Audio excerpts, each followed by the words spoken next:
మీరు ఒక gut scientist. Gut అంటే ఏంటి, మైక్రోబయోమ్ అంటే ఏంటి?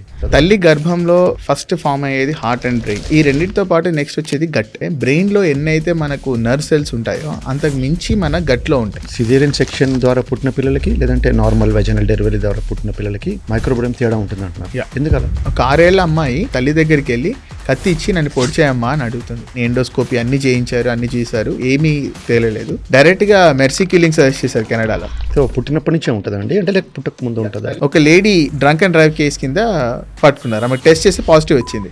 తన లైఫ్ లో ఎప్పుడు మందే తాగలేదు. తాగకుండానే ఎట్లా వచ్చింది అనేది డిటెక్ట్ చేస్తే ఇంబ్యాలెన్స్ గట్ ఎందుకు అవుతుంది? అన్హెల్తీ బ్యాక్టీరియా ఎవరిలో ఉంటుంది, ఎందుకు అవుతుంది? నాకు స్మోకింగ్ చేయందే బాత్రూమ్కి వెళ్ళడం కష్టం అవుతుంది. మిడ్ నైట్ లేసి షుగర్స్ తినాలని ఉంటుంది చాలా మందికి. అదంతా కూడా ఒక సిగ్నల్స్ దట్ దే హ్యావ్.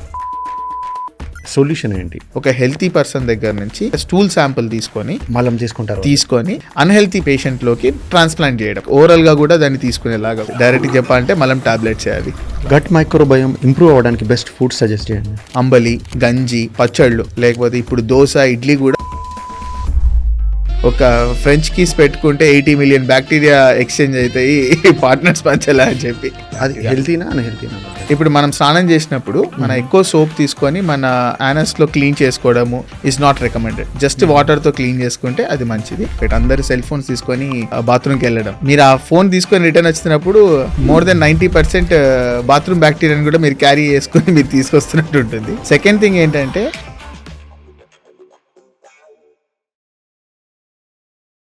చూసారు కదా టీజర్ ప్రోమో. ఈరోజు మన గెస్ట్ డాక్టర్ పూర్వి కళ్యాణ్. జనరల్గా మన బాడీలో మోస్ట్ ఇంపార్టెంట్ ఆర్గన్స్ అంటే బ్రెయిన్, హార్ట్, కిడ్నీస్ అనుకుంటాం కదా. కానీ ఆఫ్ లేట్ గట్ మైక్రోబయోమ్ మీద, అంటే మన పెద్ద పేగులో ఉండే బ్యాక్టీరియా బ్రెయిన్ తర్వాత మోస్ట్ ఇంపార్టెంట్ ఆర్గన్ అని డాక్టర్స్ అంటున్నారు. డాక్టర్ పూర్వి కళ్యాణ్ గారు గట్ మైక్రోబయోమ్ సైంటిస్ట్ అండి. మనకుండే ఎన్నో హెల్త్ ఇష్యూస్ అంతా కూడా ఈ గట్ మైక్రోబయోమ్ బాగాలేకపోవడం వల్లే అంట. బ్లడ్ బ్యాంక్స్, ఐ బ్యాంక్స్ ఉన్నట్టుగానే పూప్ బ్యాంక్స్ కూడా ఉన్నాయంట. పూప్ బ్యాంక్స్ అంటే అదే మలం బ్యాంక్స్ అంట. ఇలాంటి ఎన్నో ఇంట్రెస్టింగ్ ఫ్యాక్ట్స్ డాక్టర్ పూర్వి గారితో మాట్లాడాం. Please watch the podcast. Content నచ్చితే సబ్స్క్రైబ్ చేసుకోండి. Thank you. Hello doctor Purvi. Hello Harish. How are you అండి? I'm good. Thanks for being here. It's my pleasure. మీరు ఒక gut scientist, gut microbiome specialist. చెప్పండి, gut అంటే ఏంటి, మైక్రోబయోమ్ అంటే ఏంటి? No, before I answer that, మీకు దానికన్నా ముందే మైక్రోబయోమ్ ఏంటంటే మీకేనే ఒక క్వశ్చన్. హ్యూమన్ బాడీలో మన మోస్ట్ ఇన్ఫర్మేషన్ ఎక్కడ స్టోర్ అయి ఉంటుంది అనుకుంటారు మీరు? ఆబ్వియస్లీ బ్రెయిన్లోనే. పార్ట్లీ బ్రెయిన్, బట్ మోస్ట్లీ ఇప్పుడు సైంటిఫిక్గా ఏంటంటే ఇట్స్ ఎ డిసగ్రీ పార్ట్. ఎందుకు అంటే ఓవర్ ద పాస్ట్ ఇయర్స్, చాలా ఇయర్స్ నుంచి మనకు మెడికల్ ఫీల్డ్లో అడ్వాన్స్మెంట్స్ చూసుకుంటే, హార్ట్ చదువుకున్నప్పుడు హార్ట్ మీద ఎక్కువ రీసెర్చ్ జరగడము, లివర్ ఫంక్షన్ కోసం లివర్ మీద ఎక్కువ రీసెర్చ్ చేయడం, బ్రెయిన్ ఫంక్షన్ బ్రెయిన్ మీద చేసి చాలా నాలెడ్జ్ మనం గెయిన్ చేసుకున్నాం. ఓవర్ ద ప్రాసెస్ ఒక ఫర్గాటన్ ఆర్గన్ అని చెప్పి రీసెంట్ టైమ్స్లో ఎక్కువ ఇంపార్టెన్స్ ఇస్తున్న ఆర్గన్ వచ్చేసి gut. So gut is holding lot of information. Gut అంటే మనకు చాలామంది గట్ అంటే ఉట్టి డైజెస్టివ్ సిస్టమ్ అనుకుంటారు. It starts from your mouth. మన నోటి నుంచి యానస్ వరకు గట్ ఉంటుందన్నమాట. ఉట్టి డైజెస్టివ్ సిస్టమే కాదు, అందులో మన చిన్న పేగులు, పెద్ద పేగుల్లో చాలా మటుకు ఒక ట్రిలియన్స్ ఆఫ్ ఈ మైక్రోబియల్ సెల్స్ ఉంటాయి. అంటే మన సూక్ష్మజీవులు అంటాం. అందులో బ్యాక్టీరియా చాలా ఎక్కువ. సో వీటన్నిటినీ along with that genetic material, ఆ బ్యాక్టీరియా యొక్క జెనెటిక్ మెటీరియల్ని కలుపుకొని, బ్యాక్టీరియా, ఫంగై, వైరస్ని కలుపుకొని మైక్రోబయోమ్ అంటారు. సో ఇది ఎక్కువ శాతము మన గట్లో ఉంటుంది, అంటే లార్జ్ ఇంటెస్టైన్లో ఎక్కువ ఉంటుంది అనమాట. ఇది లార్జ్ ఇంటెస్టైన్ పెద్ద పేగులో ఎక్కువ ఉంటుంది. సో ఇవి దాన్ని మైక్రోబయోమ్ అంటారు. ఈ హ్యూమన్ బాడీలో హ్యూమన్ సెల్స్ కన్నా మన బ్యాక్టీరియల్ సెల్స్ చాలా ఎక్కువ ఉంటాయి. They out number the human cells అంటారు. అంటే మన కణాలు ఉన్నవి జనరల్లీ బోన్, మసిల్, బ్రెయిన్ అన్నిట్లో. మన హ్యూమన్ బాడీ సెల్స్, మనిషిలో ఎన్ని అయితే సెల్స్ ఉంటాయో హ్యూమన్ రిలేటెడ్ సెల్స్, దానికన్నా ఎక్కువ శాతం బ్యాక్టీరియల్ సెల్స్ ఉంటాయి. ఇప్పుడు ఇంకా ఏంటంటే 2 కిలోల బరువు వరకు ఉంటుంది మన మైక్రోబయోమ్ ఒక హ్యూమన్ బాడీలో. మీరు ఇప్పుడు 80 కిలోలు ఉన్నారంటే అందులో 2 కిలోలు మైక్రోబయోమ్కి ఇవ్వచ్చు. 2 kg మైక్రోబయోమ్ వరకు ఉంటుంది. 1 to 1.5 to 2 kilos వరకు హ్యూమన్ మైక్రోబయోమ్ ఉంటుంది. అంటే వాళ్ళ యొక్క లైఫ్ స్టైల్ని బట్టి, అన్ని కూడా బట్టి. సో వీటన్నిటిని, ఈ సూక్ష్మజీవులు ఏవైతే ఉన్నాయో ఇందులో గుడ్ బ్యాక్టీరియా ఉంటాయి, బ్యాడ్ బ్యాక్టీరియా ఉంటాయి. సో ఇవి నిర్ధారిస్తుంది అనమాట మీ హెల్త్ ఎలా ఉండబోతుంది. మీరు ఈ బాడీ ఆర్గనల్ ఫంక్షన్స్, ఇంతకుముందు నేను చెప్పినట్టు ఈ హార్ట్ని ఒక్కటే చదువుకుంటే హార్ట్ ఫంక్షన్స్ అవన్నీ తెలిసేటివి. కానీ ఇప్పుడు తెలిసింది ఏంటంటే ఈ అన్ని ఫంక్షన్స్, అన్ని బాడీ ఫంక్షన్స్ అన్నిటికీ మూల కారణం ఇక్కడ గట్, అందులో ఉన్న మైక్రోబయోమ్. అవి ఇంపాక్ట్ చేస్తుంది వీటన్నిటిని అనేది ఇప్పుడు రీసెంట్ టైమ్స్లో బాగా సైంటిఫిక్ అడ్వాన్స్మెంట్స్ అయ్యి మనకు తెలుసుకుంటున్నాం. మీరు ఏంటంటే గట్లోనే ఇప్పుడు ఎక్కువ ఇన్ఫర్మేషన్ స్టోర్ అవుతుంది అన్నట్టుగా. ఎస్, మన పూప్ అది ఎక్కడ స్టోర్ అవుతుందంటే మన మలంలో. అందుకనే మీకు ఇంతకుముందు మనకు ఓల్డెన్ డేస్లో కూడా ఆయుర్వేదంలో కూడా చెప్పారనమాట, ఒకరి హెల్త్ ఎలా ఉంటుందో చూడాలనుకుంటే మలంను చూస్తే తెలిసిపోతుంది ఎలా ఉందనేది. ఇంకా పూర్వకాలం వరకు కాకుండా కానీ మన తాతలు అమ్మమ్మలు కూడా పిల్లలు పోయే వాళ్ళ మలంని బట్టి, స్మెల్ని బట్టి చెప్పేస్తారు వీడికి ఏదో ప్రాబ్లం ఉంది, ఏదో ఇష్యూ ఉంది, డాక్టర్ దగ్గర తీసుకెళ్ళాలి అని చెప్పి. సో అంత ఇన్ఫర్మేషన్ దాంట్లో ఉంటుంది. Now we are going back to that knowledge. సైంటిఫిక్గా ఎక్కువగా ప్రూవ్ చేసుకొని అడ్వాన్స్మెంట్తో ముందుకెళ్తున్నాం మనం. సో మీరు ఇంతకుముందు అడిగిన క్వశ్చన్కి బ్రెయిన్ అని చెప్పారు, సో నేను గట్ అంటున్నాను. So but if you think about it, దీంట్లో రెండు కనెక్షన్ స్ట్రాంగ్గా ఉంది. ఇక్కడ గట్ బ్రెయిన్ యాక్సిస్ అనే ఒక కొత్త కాన్సెప్ట్ కూడా బాగా ఉంది. గట్ బ్రెయిన్ యాక్సిస్ అంటే ఈ gut and brain are constant కమ్యూనికేషన్లో ఉంటాయి. అంటే ఒకటి దాని నుంచి ఒకదానికి సిగ్నల్స్ వెళ్తూ ఉంటాయి. ఇంకో తెలియని విషయం చాలామందికి ఏంటంటే బ్రెయిన్లో ఎన్నైతే మనకు నర్వ్ సెల్స్ ఉంటాయో అంతకు మించి మన గట్లో ఉంటాయి నర్వ్ సెల్స్. బ్రెయిన్లో ఉన్న నర్వ్ సెల్ న్యూరాన్స్ కన్నా కూడా, నర్వ్ సెల్స్ కన్నా కూడా మన పేగు గట్లో ఉన్న నర్వ్ సెల్స్ చాలా ఎక్కువ. పేగు అంటే సార్ చిన్న పేగు పెద్ద పేగులు ఉంటాయి అంటే అంత మొత్తం గట్ దగ్గర మాట్లాడుతున్నప్పుడు మనకు స్మాల్ ఇంటెస్టైన్ కానీ లార్జ్ ఇంటెస్టైన్ దగ్గర ఉన్న నర్వ్ సెల్స్ చాలా ఎక్కువ. అండ్ ఇవి కాన్స్టెంట్గా సిగ్నల్స్ పంపిస్తూ ఉంటుంది మనకు బ్రెయిన్కి కూడా. వేగస్ నర్వ్ అని అంటారు ఒకటి, అది వచ్చేసి వేగస్ నర్వ్ అని చెప్తారు. సో ఆ వేగస్ నర్వ్ ద్వారా అందుకనే మనకు అప్పట్లో గట్ ఫీలింగ్స్ అనే వర్డ్ కానీ, లేకపోతే ఎవరికైనా ఎగ్జామ్ ఉన్నప్పుడు కూడా ఎంత యాంగ్షియస్నెస్ పెరిగిపోతున్నప్పుడు కూడా ఒకసారి బాత్రూమ్ వెళ్ళి రావాలని ఉంటుంది, లేకపోతే కడుపులో గుడుగుడు అని సౌండ్లు రావడము, ఏదైనా అంటే ఏదైనా ఎగ్జామ్కి వెళ్ళే ముందు, లేకపోతే ఏదైనా ఇంటర్వ్యూకి వెళ్ళే ముందు టెన్షన్ రావడము, అవన్నీ కూడా ఇక్కడ నుంచే మొదలయ్యేది. అంటే గట్ సిగ్నల్స్ పంపిస్తుంది అనమాట మన బ్రెయిన్కి దాని గురించి. సో ఇది వేగస్ నర్వ్. సో ఇప్పుడు మీరు ఇది ఒక strong high cable internet signal అనుకోండి, కేబుల్ అనుకోండి, గట్ నుంచి బ్రెయిన్కి పూర్ సిగ్నల్స్ వెళ్ళాలి అనుకోండి, డేటా మంచి ట్రాన్స్ఫర్ కానప్పుడు ఆ బ్రెయిన్ యొక్క ఫంక్షన్ అలానే ఉంటుంది. అంటే డిప్రెషన్ కానీ, మూడ్ ఇంపాక్ట్ కానీ, ఫోకస్ తగ్గిపోవడం కానీ అలా ఉంటుంది. అదే మంచి సిగ్నల్స్ వెళ్ళాయనుకోండి, it strong signals will give you good information. అంటే ఫోకస్ పెంచడము, మూడ్ లెవెల్స్ ఇంపాక్ట్ చేయడం అనేది ఉంటుంది. సో పుట్టినప్పటి నుంచే ఉంటుందండి, అంటే లేక పుట్టక ముందు? తల్లి గర్భంలో ఫస్ట్ ఫామ్ అయ్యేది heart and brain. Okay. So ఈ రెండింటితో పాటు నెక్స్ట్ వచ్చేది గట్. ఈ రెండింటికి ఎంతైతే ఇంపార్టెన్స్ ఉందో ఈ ఆర్గానిక్ కూడా అంతే ఇంపార్టెన్స్. అప్పటి నుంచే కనెక్షన్ స్టార్ట్ అవుతుంది, కమ్యూనికేషన్స్ బిట్వీన్ ద ఆర్గనల్స్ అనేటివి. సో అంత ఇంపార్టెంట్ గట్ బ్రెయిన్ యాక్సిస్ అనేది అక్కడ నుంచి స్టార్ట్ అవుతుంది. ఓకే, అంటే దాని అర్థం అంటే మన బ్యాక్టీరియా అంతా బాగుంటే మన బ్రెయిన్, మన other parts of the body functions అన్నీ బాగుంటాయి, చాలా బాగుంటాయి అంతే. అది కూడా ఏంటంటే మన కామర్ గట్ అంటే గుడ్ హెల్తీ గట్ మనం మెయింటైన్ చేయగలిగితే your brain function is also very calm. అంటే ఒక స్ట్రెస్ని ఎట్లా హ్యాండిల్ చేసుకోవాలి, చాలా స్టడీస్ కూడా ఉన్నాయండి అక్కడ. ఎలా అంటే ఒక అన్హెల్తీ గట్ అంటే ఇంబ్యాలెన్స్ ఉన్న గట్, అదే బ్యాలెన్స్ ఉన్న గట్ మైక్రోబయామ్, రెండు కంపేర్ చేసుకుంటే వాళ్ళకు స్ట్రెస్ లెవెల్స్ కంపేర్ చేసుకుంటే ఎవరు ఎట్లా హ్యాండిల్ చేస్తారు అనే దానికి కూడా సపోర్ట్ కూడా అలానే ఉంటుంది. మంచి గట్ బ్యాక్టీరియా, గట్ హెల్త్ బాగున్న వాళ్ళకేమో దే మేనేజ్ ద స్ట్రెస్, చాలా మంచిగా మేనేజ్ చేసుకుంటారు. అదే ఇంబ్యాలెన్స్ ఉండి బ్యాడ్ బ్యాక్టీరియా ఎక్కువ ఉండి బ్యాడ్ హెల్తీ లైఫ్ స్టైల్స్ ఉన్న వాళ్ళకు ఆ స్ట్రెస్ వైస్ వర్సా ఇంకా ఎక్కువ బ్యాడ్ కావడానికి ఎక్కువ పోతుంది ఇంకా. ఓకే, హెల్తీ గట్ అన్నారు కదా సార్, బ్యాలెన్స్డ్ గట్ అన్నారు అంటే ఏంటి, ఇంబ్యాలెన్స్డ్ గట్ అంటే ఏంటి? గట్ లోపల మన ఇక్కడ నేను చెప్పాను కదా కొన్ని వేల లక్షల కోట్లలో మనకి గట్ బ్యాక్టీరియా అనేటివి ఉంటుంది. ఇందులో మంచి బ్యాక్టీరియా ఉంటాయి, బ్యాడ్ బ్యాక్టీరియా కూడా ఉంటాయి. ఎక్కువ శాతం మంచి బ్యాక్టీరియా ఉండేటప్పుడు అవి మన విటమిన్ సింథసిస్ చేయడము, బాడీలో ఇమ్యూనిటీని ఇంప్రూవ్ చేయడము, బ్యాడ్ బ్యాక్టీరియాలు అయితే వేరే బ్యాడ్ క్రిములు ఏవైనా వస్తున్నాయో దాన్ని ఫైట్ చేయడానికి ఎనర్జీని ఇవ్వడము, ఇవన్నిటినీ కూడా బాగా బ్యాలెన్స్డ్ స్టేట్లో మెయింటైన్ చేస్తుంది. ఓకే. అదే ఇంబ్యాలెన్స్ అంటే మీకు గుడ్ బ్యాక్టీరియా తక్కువ ఉండి బ్యాడ్ బ్యాక్టీరియా ఎక్కువ ఉన్నాయనుకోండి, అప్పుడు ఈ ఫంక్షన్స్ అన్నీ యొక్క డిస్టర్బ్ అయిపోతాయి. ఇంబ్యాలెన్స్ గట్ ఎందుకు అవుతుంది, అన్హెల్తీ బ్యాక్టీరియా ఎవరిలో ఉంటుంది, ఎందుకు అవుతుంది మరి? ఫస్ట్ వన్ వచ్చేసి ఫుడ్. వాళ్ళు తినే తిండి 80% ఇంపాక్ట్ చూపిస్తుంది.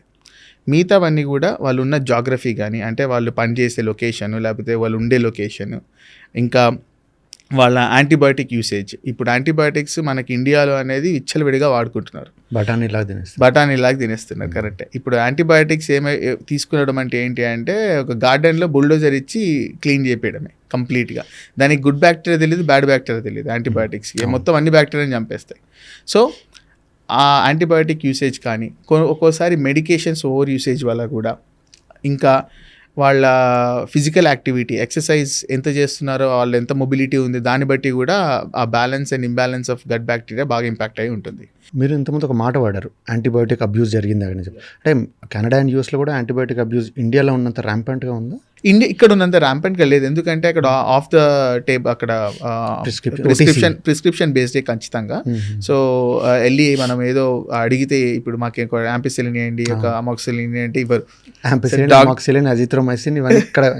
ఇక్కడైతే డైరెక్ట్గా వెళ్ళి తీసుకోవచ్చు ఎక్కడైనా. ఒకవేళ మీకు వద్దన్నా కానీ ఫార్మసిస్టే చెప్తాడు ఇక్కడ. అన్ఫార్చునేట్ ఏంటంటే సార్, ఫార్మసిస్టే కాదు, ఇక్కడ కామన్ కోల్డ్కి కూడా, కామన్ కోల్డ్ వైరల్ ఉంటుంది, అయినా సరే డాక్టర్స్ యాంటీబయాటిక్స్ ఇస్తారు, ప్రిస్క్రైబ్ చేస్తారు. అదే వైరల్ ఇన్ఫెక్షన్కి యాంటీబయాటిక్స్ వేసుకుంటారు. సో అదే అండి, యాంటీబయాటిక్ అబ్యూజ్ అనేది అంత ఎక్కువగా ఉంది. అండ్ వేరే వెస్టర్న్ వరల్డ్ అదొకటి ఉంది ఏంటంటే, అక్కడ కూడా డాక్టర్స్ ప్రిస్క్రైబ్ చేస్తారు, కానీ అది కూడా కొంచెం తగ్గియాలి అని చెప్పి చాలా ఇప్పుడు అవేర్నెస్ పెంచుతున్నారు. ఇక్కడ కూడా చాలా హాస్పిటల్స్లో, అంటే కొన్ని మంచి హాస్పిటల్స్లో they are doing it, not prescribing antibiotics right అవే. వేరే ఆల్టర్నేటివ్స్ కొంచెం హెల్తీగా రికవర్ కావడానికి వేరే ఛాన్సెస్ ఏమన్నా ప్రమోట్ చేస్తున్నారు. నైస్. సో ఇవన్నీ కంపైల్డ్ రీజన్స్ విల్ డిసైడ్ ఏంటి మీ బ్యాలెన్స్డ్ ఉందా, ఇన్బ్యాలెన్స్ ఉందా అనేది. కానీ ఎవరికి ఎలా తెలుస్తుంది? ఇప్పుడు మీకు ఇంబ్యాలెన్స్ ఉంది అనేది మీకు ఎలా తెలుస్తుంది అంటే, సిమ్టమ్స్ ఉంటాయండి ప్రతి ఒక్కరికి. మీకు ఇప్పుడు డిసీజెస్ అనేది డైరెక్ట్గా ఒకటేస్తే, డిసీజ్ వచ్చే కన్నా ముందే చాలా ముందే సిగ్నల్స్ ఇస్తుంది బాడీ మనకు. ఆ సిగ్నల్స్ ఆర్ నథింగ్ బట్, ఇప్పుడు మనకు ఒక కార్ ఉందనుకోండి, చెక్ ఇంజన్ లైట్ వస్తుంది. చెక్ ఇంజన్ లైట్ వస్తుందంటే ఏదో సెన్సార్ ప్రాబ్లమో ఏవో ఉన్నాయని అనుకుంటాం. అలానే సిమ్టమ్స్ ఒక్కొక్కరికి ఒక్కో రకంగా ఉంటాయి. డైజెస్టివ్ ప్రాబ్లమ్స్ అంటే బ్లోటింగ్, కాన్స్టిపేషన్ ఇష్యూస్ అంటే మలబద్ధకం అంటారు. ఇంకా ఈ కొంతమందికి ఏం తిన్నా వాళ్ళకి మోషన్ పోవాల్సి వస్తుంది, అటువంటి ప్రాబ్లమ్స్. బ్రెయిన్ ఫాగ్ అంటారు, అంటే కళ్ళు తిరగడము, లేకపోతే సరిగ్గా పని చేయకపోవడం వాళ్ళకు. ఇంకా టైర్డ్నెస్, యంగ్స్టర్స్లో కూడా చాలా టైర్డ్నెస్. క్రేవింగ్స్, ఇంకా క్రేవింగ్స్ అంటే బ్యాడ్ ఫుడ్కి క్రేవింగ్స్ ఎక్కువ రావడము. ఇప్పుడు మిడ్ నైట్ లేసి షుగర్స్ తినాలని ఉంటుంది చాలామందికి, అదంతా కూడా ఒక signals that they have imbalance in gut bacteria. So ఇవన్నీ కూడా సిమ్టమ్స్. ఈ symptoms over the period of time turn out to be a chronic diseases లాగా టర్న్ అవుతున్నాయి. ఇంతకుముందు డయాబెటీస్ అనేది మనకు pancreatic problem, insulin production problem అనుకుంటున్నారు, కానీ ఇప్పుడు రూట్ కాజెస్ అనుకుంటున్నారు, గట్ రిలేషన్. ఆ సిగ్నల్స్ ఏవైతే నేను చెప్తున్నానో, ఇటువంటి సిగ్నల్స్ అన్నీ కూడా ఒక్కొక్క డిసీజ్కి ముందే ఇస్తుంది మనకు గట్ మైక్రోబయామ్ ద్వారా. అవే ఓవర్ ద పీరియడ్ అక్యుములేట్ అయిపోయి క్రోనిక్ డిసీజ్గా కన్వర్ట్ అయిపోతున్నాయి. ఇంతకుముందు డయాబెటీస్ అంతా ప్యాంక్రియాస్ రిలేటెడ్ అనుకునే వాళ్ళం, కానీ ఇప్పుడు అంతా కూడా గట్ నుంచే, గట్ రిలేటెడే ఉందన్నమాట. ఉందండి, అంటే కనెక్షన్ చాలా స్ట్రాంగ్ ఉందండి. ప్యాంక్రియాటిక్ ఫంక్షన్కి గట్కి చాలా కనెక్షన్స్ ఉన్నాయి అందులో. ఇంకా అలానే ఇప్పుడు ఏవైతే గ్యాస్ట్రోఇంటెస్టైనల్ ప్రాబ్లమ్స్ అని మాట్లాడతాం కదా మనము, చాలా ఉన్నాయండి అందులో. ఇప్పుడు లీకీ గట్ సిండ్రోమ్ అనేది ఒక మేజర్ సిండ్రోమ్ ఉంటుంది, అంటే అది ఇప్పుడు ఆటోఇమ్యూన్ డిసీజ్ లాగా కూడా పరిగణిస్తారు. ఆటోఇమ్యూన్ డిసీజ్ అంటే మన ఇమ్యూనిటీ మనల్ని అటాక్ చేయాలి, మన బాడీలోనే. ప్రతి ఒక్క బాడీకి ఒక రోగనిరోధక శక్తి ఉంటుంది కదండి. అదేం చేస్తుందంటే, ఇప్పుడు మన బాడీనే అదొక ఫారెన్ పార్టికల్గా ఆలోచించుకొని దాడి చేయడం మొదలు పెడతారు. దాన్ని ఆటోఇమ్యూన్ డిసీజ్ అంటారు దానిపైన. సో ఇప్పుడు లీకీ గట్ సిండ్రోమ్ అనే దానిపైన ఒక ఎగ్జాంపుల్ అది తీసుకుంటే, మనము చాలామందికి ఇది మన తెలుగు స్టేట్స్ అనే కాదు, ఆల్ ఓవర్ ఇండియాలో కూడా ఇది ఒక major problem. Leaky gut syndrome కానీ, గర్డ్ అని ఒకటి, రిఫ్లెక్స్ డిజార్డర్ ఒకటి, ఎస్ ఎగ్జాక్ట్లీ, ఆ ప్రాబ్లం కానీ, ఇంకా కాన్స్టిపేషన్ అనేది వెరీ కామన్ ఇష్యూ అయిపోయింది ఈ మధ్యకాలం. కొంతమంది అయితే నాకు వెరీ ఇంట్రెస్టింగ్ ఉంటుంది, మొన్న రీసెంట్గా ఇక్కడ టెస్టింగ్ చేసినప్పుడు కొంతమందికి కాల్లో మాట్లాడేవాళ్ళు, కన్సల్టేషన్, మా టీం కన్సల్టేషన్స్ కోసం కాల్ చేస్తారు కదా, చేసినప్పుడు మాట్లాడుతుంటే, నాకు స్మోకింగ్ చేయందే బాత్రూమ్కి వెళ్ళడం కష్టం అవుతుంది, అది ఒక 25 ఏళ్ళ నుంచి అలానే మొదలవుతుంది నాకు ప్రాబ్లం అంటారు. కొంతమందికి ఏంటే కాన్స్టిపేషన్, నేను ఈ పొద్దున్నే లేచి అట్లీస్ట్ ఒక 10 లీటర్లు ఒక 2 లీటర్ల వాటర్ తాగకపోతే నాకు తాగినా రావట్లేదు, అంత ప్రాబ్లం ఉంది నాకు అని చెప్తూ కొంతమంది కాల్ చేస్తారు. అంటే ఇవి యంగ్స్టర్స్ దగ్గర అయితే ఇంకా ఘోరం వాళ్ళకు, ఎందుకంటే వాళ్ళు మైదా ఎక్కువ తినడము, పిల్లలు బిస్కెట్స్ ఇవన్నీ కూడా ప్రాసెస్డ్ ఫుడ్స్ ఎక్కువ తినండి. మార్నింగ్ వాళ్ళకు ఎస్పెషల్లీ 6 years నుంచి 10 years ఓల్డ్ పిల్లలకు, నాట్ ఓన్లీ ఇక్కడ మనకి ఇండియాలో కన్నా నేను వెస్ట్రన్ వరల్డ్లో కూడా ఎక్కువ చూసాను. అక్కడ బ్రేక్ఫాస్ట్లు అవన్నీ ఎక్కువ వాళ్ళకి ఏముంటాయంటే బేగల్స్ లేకపోతే డోనట్స్, మార్నింగ్స్ బ్రెడ్ ఇలాంటివి తీసుకుంటారు, సీరియల్స్. నైట్ టైం కూడా అవే తీసుకుంటారు. మార్నింగ్ వాళ్ళకు పోవడము కష్టం, బాత్రూమ్కి వెళ్ళడం అంటే కష్టం పిల్లలకి. సో ఓవర్ ద పీరియడ్ ఏమైపోతుంది, వాళ్ళకు ఒక 2-3 రోజులైనా పోకపోయేసరికి మలం బాగా గట్టిగా అయిపోయి అక్కడ క్రాక్స్ రావడము యానస్లో, అవి సివియర్ ప్రాబ్లం లాగా ఇనిషియేట్, అంటే చిన్న ఏజ్ నుంచే మనకు స్టార్ట్ అవుతున్నాయి ప్రాబ్లమ్స్. ఇప్పుడు మన దగ్గర తీసుకుంటే ఇవన్నీ సిమ్టమ్స్, కాన్స్టిపేషన్ ఇవన్నీ కూడా సిమ్టమ్స్. లీకీ గట్ సిండ్రోమ్ గురించి చెప్తున్నాం కదా మనము. ఈ మనకు ఒక పేగుల దగ్గర ఒక మ్యూకోసల్ లేయర్ అని చెప్పి మంచిగా ఒక లేయర్ ఉంటుంది అనమాట పేగు లోపల, అది టైట్ జంక్షన్స్ అని కూడా అంటారు. ఇది ఏం చేస్తుందంటే న్యూట్రియన్స్ని దీనిలోని పాసేజెస్కి పర్మియబిలిటీ అంటారు. అంటే ఒక లేయర్ అంటే ఒక వాల్ అనుకోండి దాన్ని, అది కానీ బ్రేక్ అయిపోతుంది అనుకోండి, కొంతమందిలో బ్రేక్ అయిపోయినప్పుడు బ్లడ్లోకి ఈ అన్డైజెస్టెడ్ ఫుడ్ పార్టికల్స్ కానీ లేకపోతే ఈ బ్యాక్టీరియా నుంచి రిలీజ్ అయ్యే టాక్సిన్స్ ఏమైనా ఉంటే కూడా బ్లడ్లోకి ఎంటర్ అయిపోతాయి.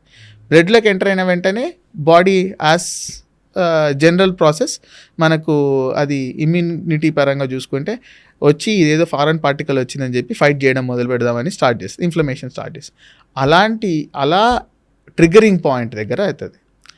ఇది ఇంట్రెస్టింగ్ ఏంటంటే ఇక్కడ చాలామందికి ట్రిగర్ అవుతుంది కానీ ఎవరికి వస్తుంది అనుకుంటారు. జెనెటిక్స్ ఈ ఒక ఆలోచిస్తే ఆటోఇమ్యూన్ జెనెటిక్స్ ప్రాబ్లం వల్ల ఎవరికైనా జెనెటిక్స్ ఇష్యూస్తో ఆటోఇమ్యూన్ డిజార్డర్స్కి వచ్చే ఛాన్సెస్ ఉన్నాయనుకోండి, వాళ్ళకి ఇంకా ఎక్కువ సివియర్ ప్రాబ్లమ్స్, వాళ్ళు గట్ హెల్త్ సరిగా పెట్టుకోకపోతే. ఎందుకంటే ఈ ట్రిగ్గరింగ్ పాయింట్స్ ఎర్లీ స్టేజెస్లో వచ్చాయంటే ఎర్లీ స్టేజ్ నుంచే వాళ్ళకి ఆటోఇమ్యూన్ డిజార్డర్స్ ఇనిషియేట్ అయిపోతాయి. సో మీరేమంటున్నారంటే వెస్టర్న్ కంట్రీస్లో ఎక్కువ మైదా ఇలాంటి టిఫిన్స్ కానీ ఇలాంటి ఫుడ్ హ్యాబిట్స్ అంటే ఇప్పుడు మనకు వెస్టర్న్ డైట్ ఇక్కడికి కూడా పాకిపోయింది బాగా, అంటే చాలా బాగా ప్రాసెస్డ్ ఫుడ్స్ ఇవన్నీ కూడా. ఎంత ఎక్కువగా అంటే పిల్లల్ని మీకు ఫేవరెట్ ఫుడ్ ఏది అని అడిగితే ఏ పిజ్జా, ఏ బర్గర్, లేకపోతే బిర్యానీ అని చెప్తారు. మామూలుగా ఎవరు కూడా హెల్తీ ఫ్రూట్ పేరో హెల్తీ డిష్ గురించే చెప్పరు, పొంగలో లేకపోతే మన కల్చరల్ ఫుడ్స్ గురించి చెప్పట్లేదు. అంత వెస్టర్న్ డైట్స్ అయిపోయాయి. డాక్టర్, ఇప్పుడు మీరు అన్నట్టుగా వెస్టర్న్ కల్చర్లో వాళ్ళ ఫుడ్ హ్యాబిట్స్ వేరే ఉండడం వల్ల వాళ్ళ గట్ మైక్రోబయోమ్ బాగా దెబ్బతిన్నది అంటున్నారు. ఇండియన్ మైక్రోబయోమ్ బాగానే ఉందా? ఇండియన్ ఫుడ్స్ బాగున్నాయి. మన బ్రేక్ఫాస్ట్ పాయింట్ ఆఫ్ వ్యూలో చూసుకుంటే సౌత్ ఇండియా ఫుడ్స్లో south India breakfast are really good. అంబలి కానీ, గంజి కానీ, దోశ, సద్దన్నము, పెరుగన్నం తీసుకోవడం ఇవన్నీ చాలా మంచిది. గట్ ఫ్రెండ్లీ ఫుడ్స్ అంటారు దీనిలన్నింటినీ. కానీ ఈ మధ్య అంబలి, సద్దన్నం చాలా తక్కువ మంది తింటున్నాడు. దోశ, ఇడ్లీ బాగానే తింటున్నారు. కానీ అదే ఇప్పుడు మళ్ళీ అందరూ బ్యాక్ టు అవర్ ఓల్డ్ నాలెడ్జ్కి వస్తున్నారు ఇప్పుడు మెల్లగా. ఇప్పుడు చెప్తున్నారు అందరు కూడా. ఇప్పుడు గట్ హెల్త్ గురించి చాలా అవేర్నెస్ పెరుగుతుంది, అవగాహన కూడా పెరుగుతుంది. సో అంబలి కానీ, సద్దన్నం ఎందుకు ఇంత ఇంపార్టెంట్ అనే దానికి ఇప్పుడు దీనికి రీజన్. రాగి జావ తాగుతున్నారు, మిల్లెట్స్ తినడం మొదలు పెట్టారు. ఇవన్నీ కూడా బాగా హెల్ప్ అవుతాయండి గట్ హెల్తీ గట్ డైవర్సిటీని పెంచుకోవడానికి. అంటే మన ఇండియన్స్ గట్ మైక్రోబయోమ్ వెస్టర్నర్స్ కన్నా లేకపోతే వేరే కంట్రీస్ వాళ్ళతో పోలిస్తే మనమే బాగున్నాయంటారా? కాంటెక్స్ట్ ప్రకారము ఒక హెల్తీ థ్రెషోల్డ్ అని ఉంటుంది ప్రతి ఒక్క దేశానికి, ఆ రీజియన్ ప్రకారము. ఇప్పుడు మన చూసుకుంటే మనకు ఫుడ్ హ్యాబిట్స్ మంచిగా ఉన్నాయి. సో దానివల్ల డైవర్సిటీ, బ్యాక్టీరియా డైవర్సిటీ అంటే రకరకాల బ్యాక్టీరియా పెంపొందించుకునే అవకాశం ఎక్కువ ఉంది మనకు మన ఫుడ్స్లో. అండ్ దాని ఇంపాక్ట్ కూడా, ఇప్పుడు మీరు మంచి గట్ ఎవరికి ఉంది అని అడిగారు అనుకోండి, మీరు బ్లూ జోన్స్ అనే వర్డ్ వినే ఉండి ఉంటారు, బ్లూ జోన్స్ అని అవన్నీ. సో అంటే చెప్దాం మన ఆడియన్స్కి, పీపుల్ ఎక్కువైతే ఈ మెడిటరేనియన్ డైట్స్ అని జపాన్ ఈ కంట్రీస్ అని బ్లూ జోన్స్ అంటారు. లాంగ్ లైఫ్ అంటే 90 years నుంచి యావరేజ్గా 90 years బతికిన వాళ్ళందరినీ బ్లూ జోన్స్ ఏరియాస్ అని కొన్ని ఉన్నాయి, ఒక 5 to 6 ఉన్నాయి పాయింట్స్. సో ఆ బ్లూ జోన్స్ వాళ్ళ గట్ మైక్రోబయోమ్ తీసుకొని కంపేర్ చేసుకుంటే, వాళ్ళ ఫుడ్ హ్యాబిట్స్ కంపేర్ చేసుకుంటే మెడిటరేనియన్ డైట్కి బాగా దగ్గరగా ఉందన్నమాట. సో మనము వెస్టర్న్తో కంపేర్ చేసుకుంటే ఇండియన్స్ గుడ్, బట్ ఓవరాల్ మనకు వరల్డ్లో చూసుకుంటే Mediterranean diet is good diet అని చెప్తున్నారు. సో గట్ మైక్రోబయోమ్ పాడైన వాళ్ళలో ట్రీట్మెంట్స్ కానీ సొల్యూషన్ ఏంటి గట్ మైక్రోబయోమ్ మళ్ళీ మంచిగా హెల్తీ కావాలంటే? So lifestyle change is the most important thing అండి. వాళ్ళకి ఫుడ్ హ్యాబిట్స్ అంటే అందుకని నేను చెప్తాను, let the food be your medicine అనేది. మన ఫుడ్నే మెడిసిన్ లాగా తీసుకున్నప్పుడు మెడిసిన్కి దూరంగా ఉండే మనకు మెడిసిన్ దూరం పెట్టే అవకాశం ఉంది బాగా. సో అదొకటైతే సివియర్ కేసెస్ ఉన్నాయి కొన్ని. ఇప్పుడు కొన్ని ఎగ్జాంపుల్స్ ఏంటంటే అల్సరేటివ్ కొలైటిస్ అని, లేదా క్లాస్ట్రిడియం డిఫికల్ ఇన్ఫెక్షన్స్ అని చెప్పి, సి డిఫికల్ ఇన్ఫెక్షన్స్ అని చెప్పి ఉన్నాయి. అటువంటి సివియర్ పేషెంట్స్ కోసము ఎఫ్ఎంటీ అని ఒక కూడా ఉందన్నమాట. ఫీకల్ మైక్రోబయోమ్ ట్రాన్స్ప్లాంటేషన్ అని అంటారు దాన్ని. Faecal transplantation, faecal microbiome transplantation ఏం చేస్తారు అంటే, హెల్తీ ఇండివిజువల్ అంటే ఒక హెల్తీ పర్సన్ దగ్గర నుంచి మైక్రోబయోమ్ అంటే స్టూల్ శాంపుల్ తీసుకొని, స్టూల్ అంటే మన మలం శాంపుల్ తీసుకొని, అంటే అది హెల్తీ పర్సన్ దగ్గర నుంచి మలం తీసుకొని అన్హెల్తీ పర్సన్ పేషెంట్లోకి ట్రాన్స్ప్లాంట్ చేయడం. ఇప్పుడు మనకు ఎట్లయితే మనకు ఆర్గాన్ ట్రాన్స్ప్లాంట్, లివర్ ట్రాన్స్ప్లాంట్ ఉన్నట్టుగా ఇప్పుడు మలం కూడా ట్రాన్స్ప్లాంట్ చేసి ఎఫ్ఎంటీ అంటారు దాన్ని. సో ఇవి మోర్ దెన్ అట్లా చేసిన తర్వాత వాళ్ళు చూస్తే ఒక 60 to 70% ప్రోగ్రెస్ వాళ్ళలో రావడము, ఆ డిసీజ్ని తగ్గించడము జరిగింది. సో ఇవి వెస్టర్న్ వరల్డ్లో కూడా చాలా కేసెస్ కూడా ఇవి చేశారు. ఇండియాలో కూడా 1-2 ఎఫ్ఎంటీస్ చేసినట్టు ఉంది, అంటే కొన్ని హాస్పిటల్స్లో, బట్ నాట్ వెల్ అడ్వాన్స్డ్. ఇంకా అది ఎక్కువ ప్రిఫర్ చేయాలి. దీంట్లో చాలా ఉంటాయండి, అంటే not only about the concept, అంటే మనకి ఎఫ్ఎంటీ ఒక్కటే కాన్సెప్ట్ వరకు కాకుండా ఆ ప్రాసెస్ కూడా చాలా హైజీనిక్గా ఉండాలి. దానికి ఒక స్పెషలైజ్డ్ ప్రాసెస్ ఉంటుంది. ఎఫ్ఎంటీ చేసే 2 ఇండివిజువల్స్ దగ్గర, హెల్తీ పర్సన్ దగ్గర నుంచి ఆ మలం తీసుకొని దాన్ని ప్రాసెస్ చేసి దాన్ని ఈ డిసీజ్డ్ పర్సన్లో పంపించడానికి ఒక ప్రాసెస్ ఉంటుంది కదా. డోనార్ నుంచి తీసుకున్నది, తీసుకున్న పేషెంట్లోకి పెట్టేటప్పుడు ఇదంతా ఒక ప్రాసెస్ చాలా హైజీనిక్గా కూడా జరగాలి. అండ్ అప్రూవల్స్, రెగ్యులేటరీ అప్రూవల్స్ చాలా ఉంటాయి. ఎందుకంటే ఇది ఒక ఎక్స్ట్రీమ్ కేసెస్లోనే. కానీ జనరల్గా మనకు 99% పీపుల్లో, అంటే ఆ ఎక్స్ట్రీమ్ కేసెస్కి వెళ్ళినప్పుడు మన చేతుల్లోనే ఉంది. Life style changes, food habits and ఇవి మేజర్గా ఇంపాక్ట్ చేసి మనం ఇంబ్యాలెన్స్ని బ్యాలెన్స్గా తీసుకురావచ్చు. మీరు ఇంతకుముందు ఫీకల్ ట్రాన్స్ప్లాంట్ అన్నారు, అలాంటి కేసెస్ మీరు గట్ సైంటిస్ట్ కాబట్టి మీ కంపెనీలో did you see any cases? చాలా కేసెస్ ఏంటంటే వెరీ ఇంట్రెస్టింగ్ కేసెస్. ఎలా అంటే మీకు కొన్ని డిఫరెంట్ కేసెస్ అని చెప్పుకోకుండా కొన్ని సినారియోస్ చెప్తాను. అంటే ఒకే ఇంట్లో ఉండి భార్యాభర్తలు వాళ్ళ microbiome okay kind of food తింటూ కూడా, ఇద్దరు ఆల్మోస్ట్ పొద్దున్న లేచినప్పటి నుంచి ఒకే వంట వండుకొని అంత తింటూ ఉండి కూడా వాళ్ళ మైక్రోబయోమ్ టెస్ట్ చేసినప్పుడు కంప్లీట్గా డిఫరెంట్ వచ్చాయి. రీజన్స్ ఏంటి అని మనం వెనక్కి చూస్తే, భార్యకేమో క్యాట్ ఇష్టము, భర్తకేమో కుక్క ఇష్టము, వాళ్ళ పెట్ అనిమల్స్. సో వాళ్ళ ఇంటరాక్షన్, ఒకరితో వాళ్ళతో ఉన్న ఇంటరాక్షన్ని బట్టి వాళ్ళ మైక్రోబయోమ్ కూడా ఇంపాక్ట్ అయి ఉంటుంది. ఎలా? సో సింపుల్ అండి. ఇప్పుడు తనేమో క్యాట్ మైక్రోబయోమ్తో షేర్ చేసుకుంటుంది, అంటే they are interacting more, whereas husband is interacting with the pet dog more. So he sharing microbiome, అంటే తన మైక్రోబయోమ్ కుక్కతో ఎక్కువగా కూడా షేర్ చేసుకుంటున్నారు. అంటే ఇంటరాక్షన్ కదా వాళ్ళు. అంటే నాకు అర్థం కాదు, అంటే ఇప్పుడు కుక్క ఒక బ్యాక్టీరియా హస్బెండ్లో ఉన్నాయి అంటారా? కుక్క ఒక్క బ్యాక్టీరియానే కాదు ఇక్కడ. ఇప్పుడు కుక్క మైక్రోబయోమ్ అంటే ఇప్పుడు దాన్ని ఆడించి దగ్గర వేసుకొని ముద్దులు పెట్టుకొని అన్నీ చేసినప్పుడు ఏదైతే జనరల్గా కుక్కలో ఉండే బ్యాక్టీరియా ఏవైతే ఉంటాయో అది తనకు కూడా పాస్ ఆన్ అవుతుంది. అది హెల్తీయా అన్హెల్తీయా? మరి అంటే ఇట్ డిఫరెంట్ అండి. అంటే హెల్తీ అని కాదు. యూజువల్గా ఏంటి అంటారంటే మనకు 1000 స్పీషీస్ ఉంటాయండి హ్యూమన్ గట్ బ్యాక్టీరియాలో. 1000 రకాలు ఉంటాయి. 1000 రకాల బ్యాక్టీరియా ఉంటాయి. కొంత 900, 800, అంటే కొంతమంది చాలా తక్కువ కూడా ఉండొచ్చు. అలా అందులో గుడ్ బ్యాక్టీరియా ఉంటాయి, బ్యాడ్ బ్యాక్టీరియా ఉంటాయి. కానీ ఇవన్నీ కూడా ఏంటంటే డైలీ ఇప్పుడు బ్యాక్టీరియా అనుకున్నప్పుడు ఇవి జనరల్ గట్, మనిషి యొక్క గట్లో ఉండాల్సిన బ్యాక్టీరియా అని మనకు ఒకటి తెలుస్తుంది ఆ వేలో. ఇప్పుడు అది కాకుండా కుక్కలో కూడా చేసింటారు కదా రీసెర్చ్. కుక్కలో ఉండే బ్యాక్టీరియా డామినెంట్ ఏవైతే ఎక్కువ ఉంటాయో అవి ఇక్కడ కనపడ్డాయంటే దానికి అర్థం కుక్క నుంచి వచ్చినాయనే కదా. అంతేనండి. ఓకే, అలా. సో అలా అనమాట. So similarly cat. బట్ ఇక్కడ ఏంటంటే అది మంచివా చెడ్డవా అనేది again that's a second question. ఒక్కోసారి ఇన్ఫెక్షన్స్ కాజింగ్ బ్యాక్టీరియా కూడా రావచ్చు. కుక్క అన్హెల్తీ ఉందంటే అప్పుడు అడిగి కూడా అదంతా డిఫరెంట్ స్టోరీ. బర్డ్స్ నుంచి మనకి ఇన్ఫెక్షన్స్ వస్తాయి కదండి. వస్తాయి. అవి అంటే ఇక్కడ ఏం చెప్పబోతున్నా అంటే the geography or the interaction మనము సత్సంగం అంటాం కదా, అది చేసేదాన్ని బట్టి కూడా ఉంటుంది. అండ్ ఒక ఆర్టికల్ కూడా మనకి ఇంట్రెస్టింగ్ ఆర్టికల్ కూడా ఒకటి వచ్చి రీసెంట్ టైమ్స్లో వచ్చిందంటే, ఒక ఫ్రెంచ్ కీస్ పెట్టుకుంటే 80 మిలియన్ బ్యాక్టీరియా ఎక్స్చేంజ్ అవుతాయి పార్ట్నర్స్ పంచాలా అని చెప్పి. అదొక ఇంట్రెస్టింగ్ స్టడీ. సో ఒకసారి కిస్ పెట్టుకుంటా అండి, దానికి డ్యూరేషన్ ఉందా లేకపోతే అంటే few seconds, and again the research details లోపలికి వెళ్తే ఫ్యూ సెకండ్స్ వాళ్ళకి పెట్టుకుంటే 80 మిలియన్ బ్యాక్టీరియా ఎక్స్చేంజ్ అవుతుంది. ఓరల్ మైక్రోబయోమ్ బ్యాక్టీరియా అంటే గట్ బ్యాక్టీరియా అని కాదు, ఇక్కడ ఓరల్ మైక్రోబయోమ్ లో ఉండే బ్యాక్టీరియా మాత్రమే. హెల్తీనా అన్హెల్తీనా అంటే అగైన్ వాళ్ళ పార్ట్నర్ హెల్తీ ఉంటే హెల్తీ బ్యాక్టీరియా వస్తుంది, పార్ట్నర్ అన్హెల్తీ ఉంటే అన్హెల్తీ బ్యాక్టీరియా పాస్ అని అవుతుంది. సో ఇండియన్స్ ఉండే ఛాన్స్ లేదు ఎక్కువ అయితే. ఏదండి ఇది మీరు ఓరల్ బ్యాక్టీరియానో కిస్ తో బ్యాక్టీరియా ఉండే ఛాన్స్ లేదు. ఓరల్ అంటే ఇక్కడ ఓరల్ మైక్రోబయోమ్ అంటే నేనేమంటున్నానంటే మీరు ఫ్రెంచ్ కిసే ఉన్నారు కదా, so probably Indian unmarried people లో టీన్స్ లో ఉండొచ్చేమో కానీ మ్యారీడ్ కపుల్ లో ఉండదు అనుకుంటారు మేబీ.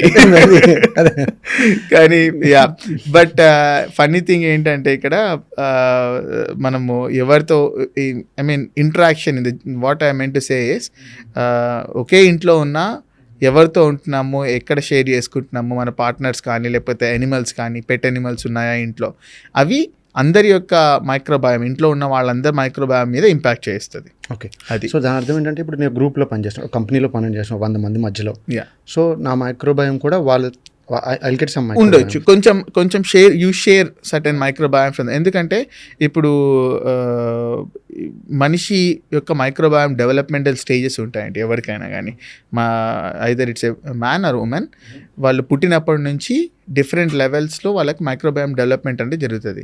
అదే కిడ్స్లో వచ్చేసరికి 15 ఇయర్స్ వరకు ఎవరికైనా 15 ఇయర్స్ వరకు చాలా డైనమిక్గా ఉంటుంది. డైనమిక్గా అంటే చేంజ్ అవుతూ ఉంటుంది అనమాట.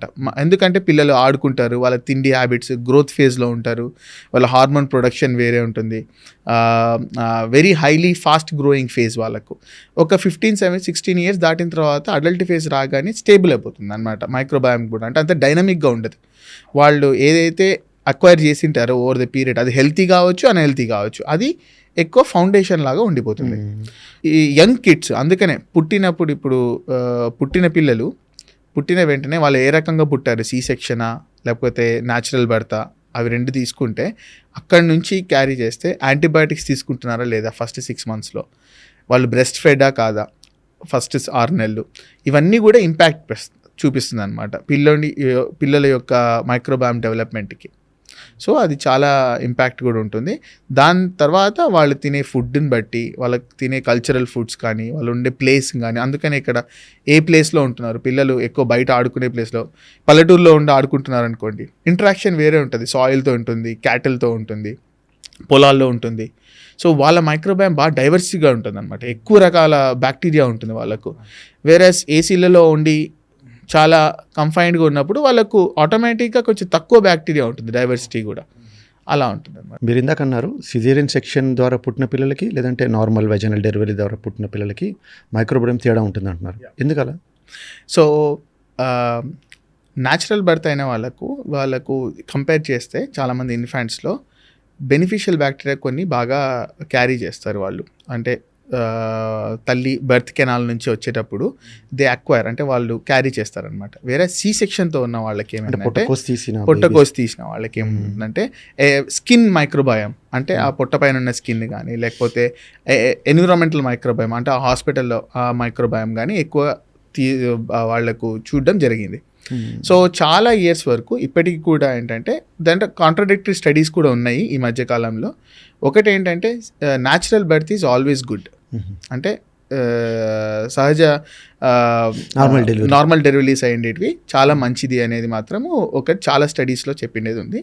ఇప్పుడు రీసెంట్ టైమ్స్లో ఏంటంటే ఏ బర్త్ అయినా కానీ, సి సెక్షన్ కానీ ఇదైనా కానీ, ఎందుకంటే సి సెక్షన్లో కూడా చాలా ఉంటాయి కదా వాళ్ళ రిక్వైర్మెంట్ బట్టి, వాళ్ళు ఆ ఫస్ట్ 6 months ఎలా ఇంటరాక్ట్ అయినారనే దాన్ని బట్టి ఉంటుంది.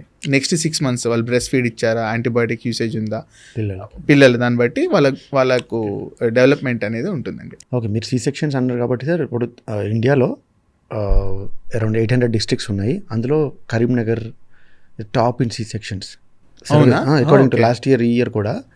సో మీరు ఏమంటున్నారంటే ఇన్ జనరల్ తీసుకుని తెలంగాణలో ఇక్కడ ఇంకా Adilabad other districts as well.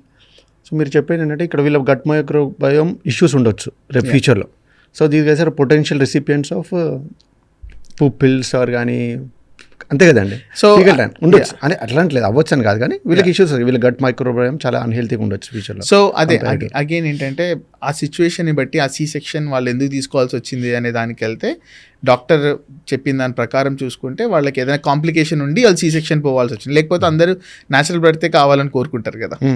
So కానీ వీళ్ళకు అవకాశం కానీ చెప్పడానికన్నా నేను చెప్పినట్టు సెక్షన్ అయిన పిల్లలైనా సరే ఆ 6 నెలలు ఫస్ట్ 6 నెలలలో ఎంత ఇంటరాక్షన్ ఉంది తల్లితో కానీ తల్లి యొక్క పాలు ఇవ్వడం కానీ బ్రెస్ట్ ఫీడా కాదా వాళ్ళకి అనే దాన్ని బట్టి చాలా అంటే ఎగ్జాంపుల్ చెప్పాలంటే సింపుల్ చెప్పాలంటే కొన్ని స్టడీస్ ఏం చూపించాయంటే సెక్షన్ తీసుకున్న పిల్లలకి ఒబీస్ కావడానికి ఎక్కువ ఛాన్సెస్ ఉన్నాయి ఇన్ ఫ్యూచర్ లావ్ అవ్వడానికి ఒబిసిటీ రావడానికి ఛాన్సెస్ ఉన్నాయని కొన్ని స్టడీస్ చెప్తున్నాయి.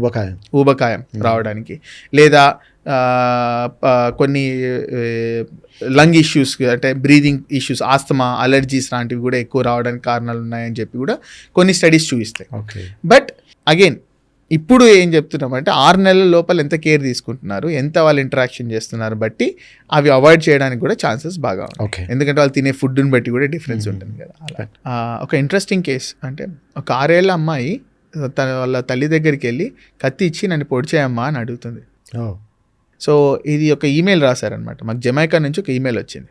ఒక మదర్ తనకు సివియర్ స్టమక్ ఏక్ ఉంది వాళ్ళ పాపకు ఇలా అంటుంది నైట్ టైం వచ్చి పొడిచేయమ్మా నన్ను తట్టుకోలేకపోతున్నానని చెప్పి ఎన్నో డాక్టర్లకు చూపించిన తర్వాత అన్ని ఎండోస్కోపీ అన్నీ చేయించారు అన్నీ చేశారు ఏమీ తేలలేదు. So some doctor has recommended to do microbiome testing. అలా మాకు కాంటాక్ట్ వచ్చారు. అఫ్కోర్స్ మేము తర్వాత బికాస్ మేము జమైకాలో కెరీబియన్ ఐలాండ్స్లో ఇంకా అప్పటికి సెల్ చేయలేదు కాబట్టి we didn't encourage it. But వాళ్ళకి వేరే ఆప్షన్స్ చెప్పాము. బట్ యా అటువంటి కేసెస్ ఒకటి very shocking email to read అదొకటి. సో ఇంకొక ఇంట్రెస్టింగ్ కేసు ఒకటి ఏంటంటే 28-year-old అతను కెనడాలోనే ఉంటాడు. తనకు కూడా సివియర్ ప్రాబ్లమ్స్ ఉన్నాయి.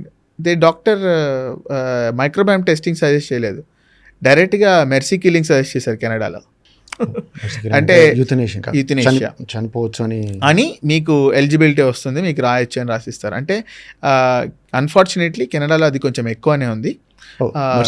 లీగల్ బాగా లీగల్ ఇండియాలో నాట్ అలౌడ్ కానీ అక్కడ ఇక్కడ legal. So one of the top 4లోనే ఉంది అది కూడా వరల్డ్లో కూడా నంబర్ ఆఫ్ మెర్సీ కిల్లింగ్స్లో కూడా. అంటే వాళ్ళు ఏం చేస్తారంటే పీపుల్ కెన్ గో అప్రోచ్ డైరెక్ట్గా డాక్టర్ని. సో తను మనకు కాంటాక్ట్ చేస్తాడు, డాక్టర్ ఇలా అంటున్నాడు నాకు వేరే చాయిస్ లేదు మీ మైక్రోబయామ్ టెస్టింగ్లో మేము ఏమైనా కనుక్కోవచ్చా నాకేం ఆన్సర్స్ రావట్లేదు బట్ ఐఎమ్ సఫరింగ్ అని చెప్పి. ఆయన కూడా గట్ రిలేటెడ్ ఇష్యూస్ అంటే గ్యాస్ట్రోఇంటెస్టైనల్ ఇష్యూస్ లాగా కాంటాక్ట్ చేశారు. వాళ్ళంతా అయిపోయిన తర్వాత యాజ్ ఎ లాస్ట్ హోప్ నేను టెస్ట్ చేసినప్పుడు క్లియర్గా చాలా ఇంబ్యాలెన్స్ ఉండడము, చాలా యాంటీబయాటిక్ అబ్యూస్ చేయడము, అవన్నీ కూడా గట్ బ్యాక్టీరియల్ ఇంబ్యాలెన్స్ రావడం అన్నీ చేశారు. So we help them in terms of అదే మళ్ళీ రీగెయిన్ చేసుకోవడానికి బ్యాలెన్స్ కావడానికి టెస్టింగ్ చేసిన తర్వాత అది ఫాలో అప్ చేసాం. కానీ ఇక్కడ ఇంట్రెస్టింగ్ పాయింట్ ఏంటంటే జనాలు మైక్రోబయామ్ టెస్టింగ్కి లాస్ట్ హోప్ లాగా వస్తున్నారు. అంటే అవేర్నెస్ లేక this should be the first test. మీరు హాస్పిటల్కి వెళ్తే ఫస్ట్ ఇది చెక్ చేసి మిగతా ట్రీట్మెంట్ మొదలు పెట్టాలి. అంటే డాక్టర్స్ ఇప్పుడు అవేర్నెస్ వస్తుంది. It's going to be the future like that. So ఇలాంటిది ఇంకేమైనా కేసెస్ ఉంటే చెప్పండి. ఇది ఇంకొక కేసు ఇక్కడ మీకు అంటే మైక్రోబయామ్ ఆస్పెక్ట్లో ఎంత ఫన్నీగా ఉండడానికి ఇంకొక ఇంట్రెస్టింగ్ ఫన్నీ కేసు ఒకటి చెప్తాను. హైదరాబాద్లోనే జరిగింది ఇక్కడ యాక్చువల్గా. So drunk and drive cases check చేస్తుంటారు కదండి సాటర్డేస్ ఫ్రైడేస్. అలా ఒక కేసు చెక్ చేస్తూ ఉంటే ఒక లేడీ అని డ్రంక్ అండ్ డ్రైవ్ కేసు కింద పట్టుకున్నారు. ఆమెకు టెస్ట్ చేసి పాజిటివ్ వచ్చింది. తన లైఫ్లో ఎప్పుడు మందే తాగలేదు ఆల్కహాల్, కానీ ఆమెకు పాజిటివ్ వచ్చింది. ఏంట్రా అని చెప్పి తర్వాత ఫ్యూచర్ ఇన్వెస్టిగేట్ చేసి వాళ్ళంతా చెక్ చేస్తే తన గట్లో ఒక స్పెసిఫిక్ బ్యాక్టీరియా చాలా హై ఉంది, క్లెప్సెల్లా అంటారు. అది చాలా హైలో ఉంది.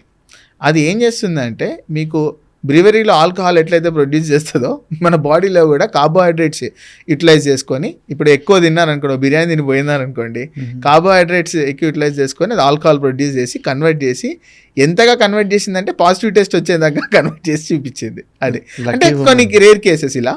But that is very interesting case. అంటే ఇది main reason for fatty liver in India. Fatty liver cases daily increase అవుతున్నాయి. కాదు, ఈ అమ్మాయి కూడా ఫ్యాటీ లివర్ ఇష్యూ ఉందా మీరు అంటే ఇక్కడ ఫ్యాటీ లివర్ డిటెక్షన్ గురించి కాదు, మెయిన్ ఏంటంటే ఆ ఆల్కహాల్ ఆమె తాగకుండానే ఎట్లా వచ్చింది అనేది డిటెక్ట్ చేస్తే ఆ బ్యాక్టీరియా వల్ల ప్రొడ్యూస్ అయ్యి వాట్ ఎవర్ ద పాజిటివ్నెస్ రావడానికి ఏదైతే మెజర్మెంట్ ఉంటుందో అది ఆమె బ్లడ్ టెస్ట్లో బయటపడింది. ఓకే. సో తర్వాత ఇన్వెస్టిగేషన్లో చూసింది ఏంటంటే ఆ particular bacteria is the one causing that alcohol production inside her body. అది ప్యాంక్రియాస్కి పంపింది. ఇప్పుడు ఏమవుతుంది, ఫ్యాటీ లివర్లో నాన్ ఆల్కహాలిక్ ఫ్యాటీ లివర్ అని వింటారు. అంటే ఇది ఆల్కహాల్ తాగిన వాళ్ళకి ఒకటే వస్తుందని కాదు, తాగని వాళ్ళకు కూడా ఎప్పుడు ఈ gut health imbalance, gut balance లేకపోతే ఈ పర్టికులర్ బ్యాక్టీరియా ప్యాంక్రియాస్కి ఆ ఆల్కహాల్ని పంపిస్తూ పోతుంది, పంపించి పోసుకుంటా అక్కడ లివర్కి పంపిస్తూ అండ్ ఫ్యాటీ లివర్గా క్రియేట్ చేస్తారు. ఓకే. అమ్మాయి లక్కీ ఉమెన్ అండి, ఫ్రీగా ఆల్కహాల్ బాడీలోనే చేయను మ్యానుఫ్యాక్చర్ అవుతుంది కదా. అవును, చాలా మందికి అది అనవసరంగా బయట పోయి కొనుక్కుంటుంటారు. యా, ఎక్స్ట్రీమ్ కేసెస్ అన్నారు కదా, అంటే ఎలాంటి వాళ్ళల్లో ఈ ఫీకల్ ట్రాన్స్ప్లాంట్ జరుగుద్ది?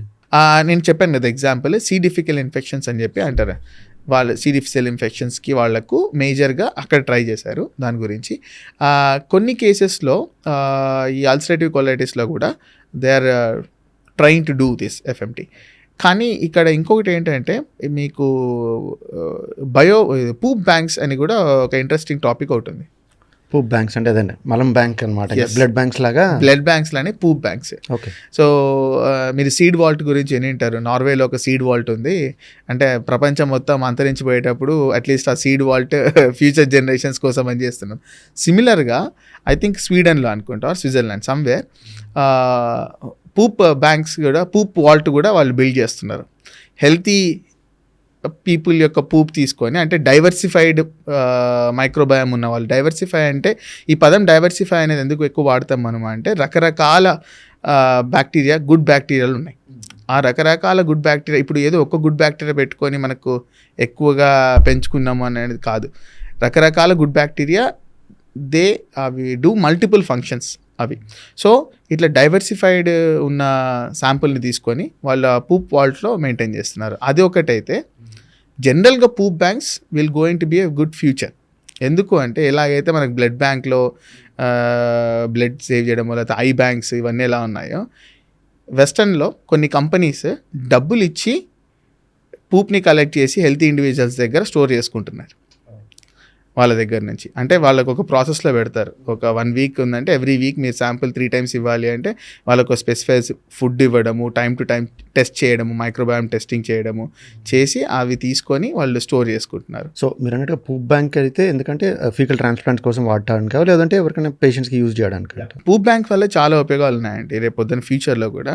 ఒకటి వచ్చేసి ఎఫ్ఎంటీకి ఒకటి.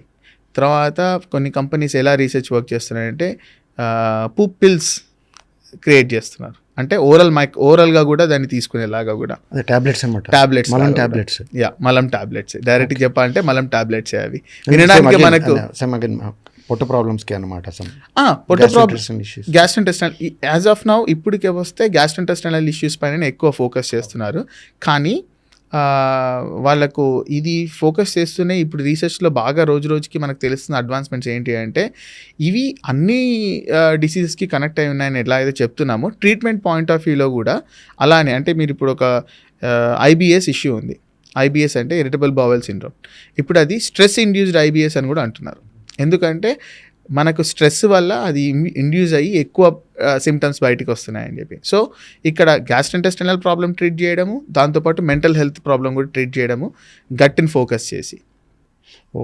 అంటే పిల్ తీసుకుంటున్నారు. ఇంట్రెస్టింగ్ అండి. ఇండియాలో లేదనుకుంటాను. ఇండియాలో ఇంకా లేదండి. కొన్ని కంపెనీస్లో రీసెంట్గానే ఒక కంపెనీకి కూడా ఏదో అప్రూవల్స్ కూడా వచ్చాయి కొన్ని డిసీజ్కి వాడడానికే. బట్ అది ఇంకా అడ్వాన్స్డ్ స్టేజ్లో రాలేదు, అంటే అవైలబిలిటీ పాయింట్ ఆఫ్ వ్యూలో.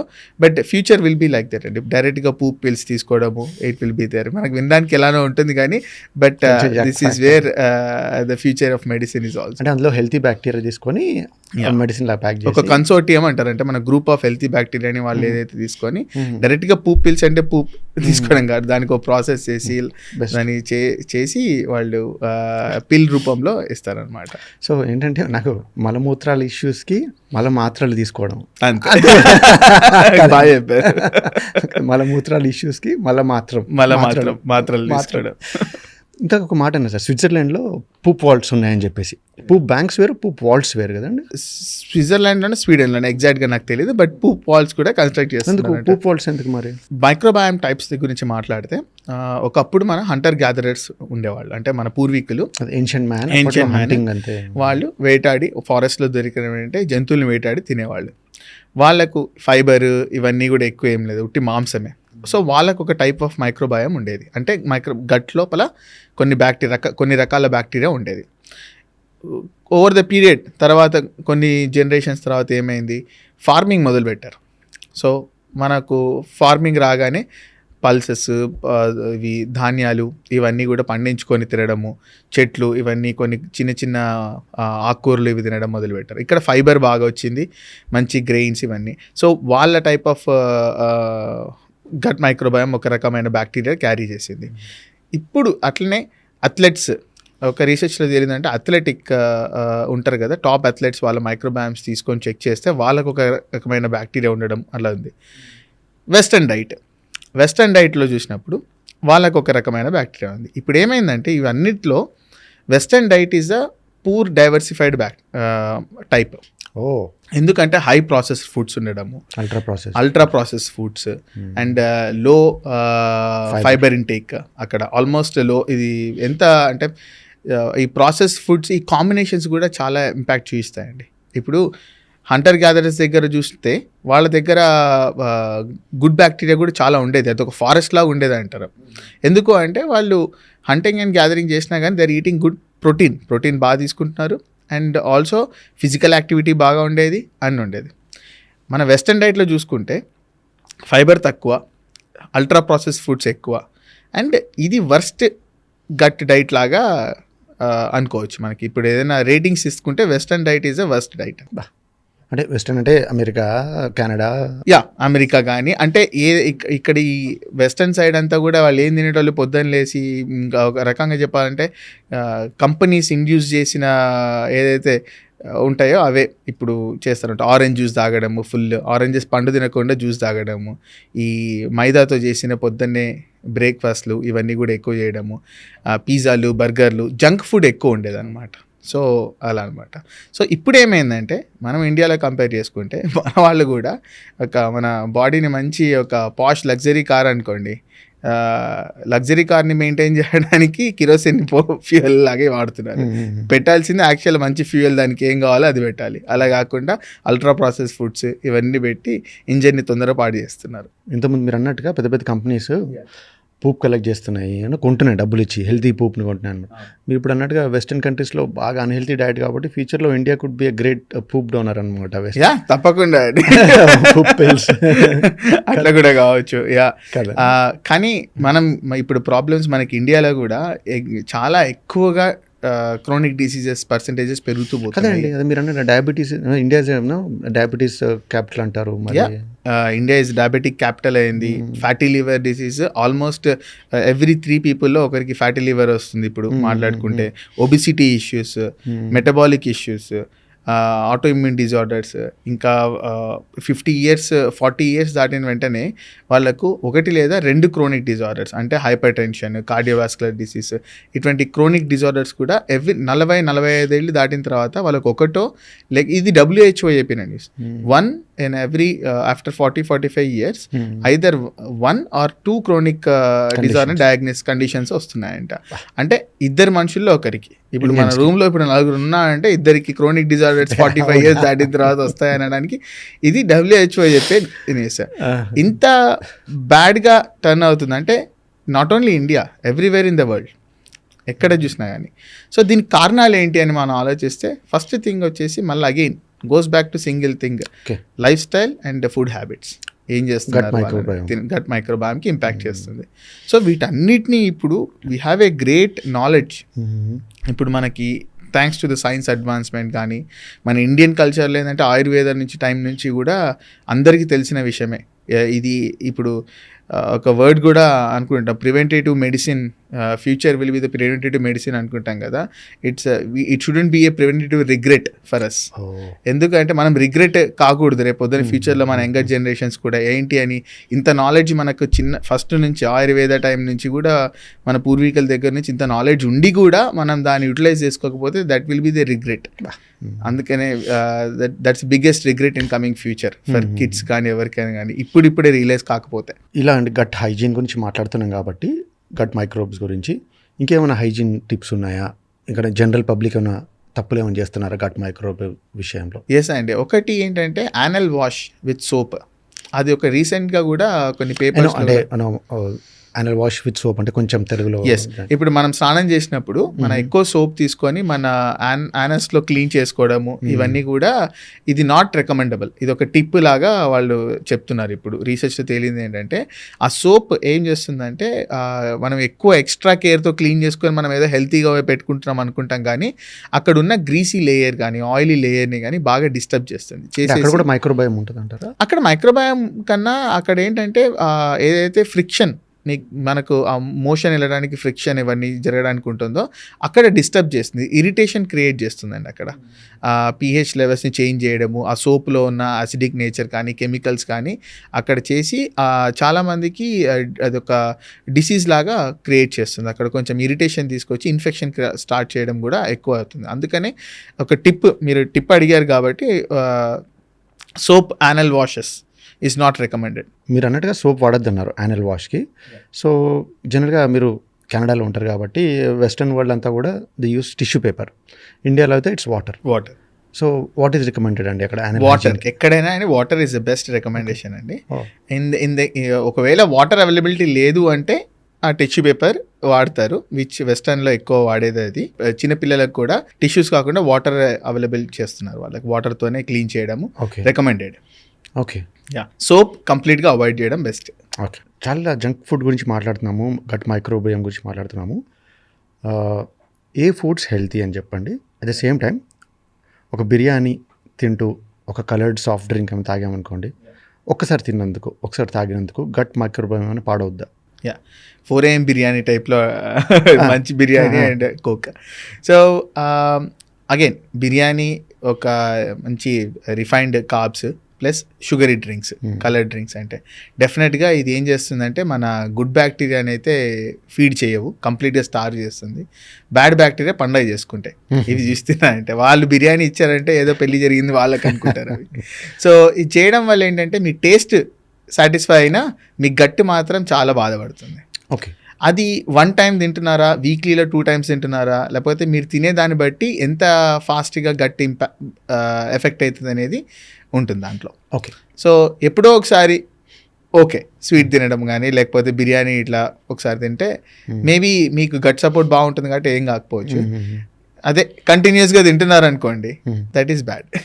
సో మీరు కార్బోహైడ్రేట్స్ అన్నారు కాబట్టి రైస్ కూడా ప్రాబ్లమే అనమాట. రైస్ కూడా అండి ఇది it's a carbohydrate, simple carbohydrate కాబట్టి అది కూడా బ్యాడ్ బ్యాక్టీరియాని బాగా ఫీడ్ చేస్తుంది. అది కూడా ఓకే. మీరు రైస్ గురించి అన్నారు కాబట్టి అది బాగా రిఫైన్డ్ వైట్ రైస్ కాబట్టి దట్ ఈస్ నాట్ గుడ్, అది మంచిది కాదు.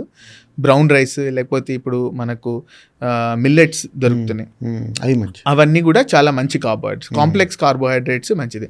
ఇంకో సింపుల్ థింగ్ ఏంటంటే కొంతమంది చాలా ఫన్నీగా అడుగుతుంటారు ఫోన్ చేసి, నాకు మిల్లెట్స్ తింటే అసలు అరగట్లేదండి, చాలాసేపు పడుతుంది అరగడానికి, అదే రైస్ తింటే కొంచెం బాగా అరుగుతుందంటే అదే కదమ్మా కావాల్సింది. మీకు ఏదైతే అరగడానికి ఎక్కువ టైం పడుతుందో అది మంచిది. అంటే మిల్లెట్స్ కానీ కాంప్లెక్స్ కార్బోహైడ్రేట్స్, ఆకలి అనేది పెట్టదు కదా.